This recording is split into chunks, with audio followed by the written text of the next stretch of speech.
Huwag kang gala ng gala. Baka masundan ka ng aswang at matuntun niyang lugar nyo. Story time.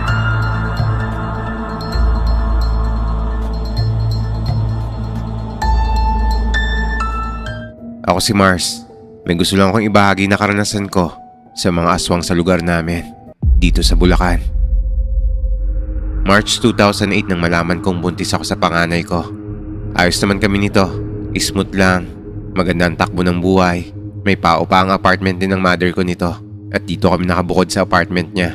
Nang panahong nagbubuntis pala ako, meron akong mga kasabay sa lugar namin. Bali 4 kaming sabay-sabay na halos nagbubuntis nito. Ako, si Ate V, si Ken, at si Aida. Hanggang sumapit ang May 2008, may umupa sa amin na mag-asawa. Si Weng at si Rose. At buntis din si Rose sa mga panahon na to. Dahil dito, sinabihan na kami ng matanda naming kapitbahay na si Kakalo na mag-ingat kami sa mga galaw namin. Mag-ingat kayong lahat dahil ang dami niyong buntis ngayon.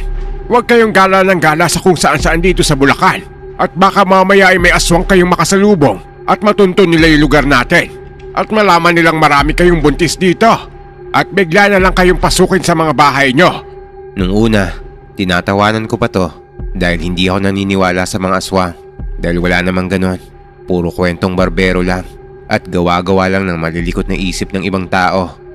Pero itong mag-asawang si Weng at Rose, sila yung madalas na umaalis at nangangahoy. Naghahanap buhay din sila sa pamamagitan ng paglalako ng paninda nila at kung saan-saan sila nakakarating na lugar. Dahil sa gawain nilang to, pinaalalahanan ni Kakalo si Rose na wag nang sumama o umalis-alis dahil nga buntis siya at baka sa pinupuntahan nilang lugar ay may makasalubong sila na aswang at mamarkahan siya tapos masundan papunta dito at madamay pa kaming iba pang mga buntis. Pero nagsabi naman si Rose na mag-iingat daw siya kaya walang nagawa si Kakalo at nagpatuloy pa rin si Rose sa pagsama sa asawa niya. Nang mga panahon na to, ilig pa namin magbingo sa hapon at umaabot pa kami ng hating gabi. Maayos naman ang lahat nito hanggang dumating ang buwan ng August 2008. Malaki na ang mga tiyan namin at nagsimula na ang bulong-bulungan tungkol sa nangyari kay Rose habang nangangahoy to. Isang hapon daw, pag uwi ni Rose at Weng, may humipo raw sa tiyan ni Rose sa daan na isang matandang babae. Hindi raw naisipan ng masama ni Rose ang matanda na yon dahil maayos naman daw itong nakipag-usap sa kanila. Pero pagka uwi nila ay sumama ang pakaramdam ni Rose. Putlang-putla siya nito at grabe raw ang sakit ng tiyan niya. Sinabi ko na nga sa'yo na huwag ka lang sama ng sama at punta ng punta sa kung saan-saan. Hindi tayo sigurado baka yung matandang yun ay aswang pala. Dapat hindi ka nagtitiwala na may humahawak ng tiyan mo na hindi mo kilala.